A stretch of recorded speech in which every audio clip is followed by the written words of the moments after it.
to offer the private sector and other stakeholders good investments. I think the role of technology is key.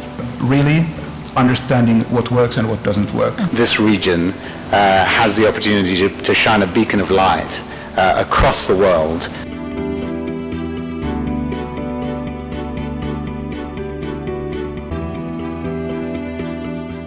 Ayan, I think I'll begin with you. And just looking at this whole world, the challenge that we face, what plans are in place for the Green Climate Fund to actually catalyze investments to scale? Take us through what you're doing and what could make a difference for Africa.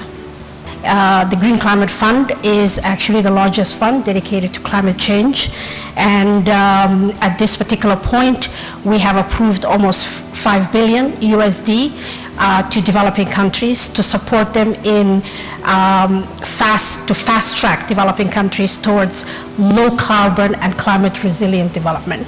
Thank you so much for that. Miko, let me come to you next. And I think the Adaptation Fund has been in existence for 10 years now. So maybe take us through the lessons you've learned in supporting green growth and what can Africa adapt and adopt from that? So as we continue to see increasing climate impacts, the importance of sharing knowledge and developing partnerships to foster climate change adaptation and sustainable development tools and green growth is crucial for Africa, but it's also for the rest of the world. Well, understanding the needs is one of the really key issues, and that's why the projects really need to be based on the needs of course, of the country. Okay, understanding the needs. But also of the communities. And then really understanding what works and what doesn't work. Again, shifting slightly, and I'm going to give you each the same question. Gerd, I'll start with you. What needs to change in the finance landscape? What's the one thing for you that needs to completely shift to encourage green growth? If you were to point your finger at one thing, one issue, what would that be?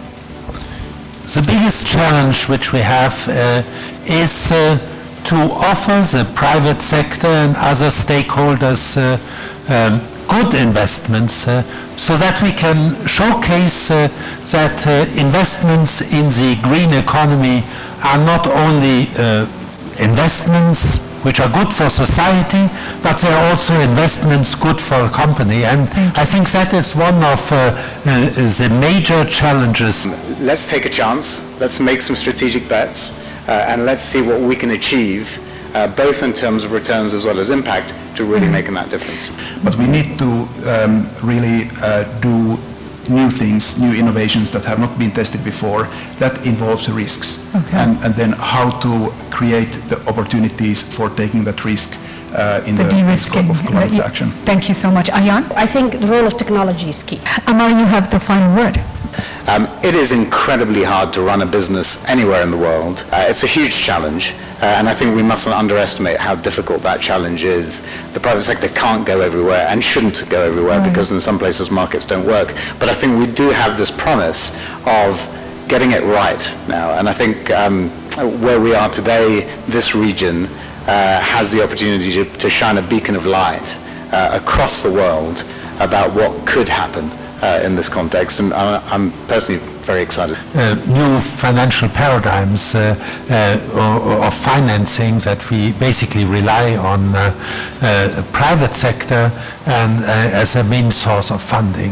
And so we have platforms where a number of stakeholders collaborate, but the end activities under these platforms will be implemented by the various entities, and any funds which are received by the organization will be passed on to these organizations, which is a process, if you wish, of empowerment.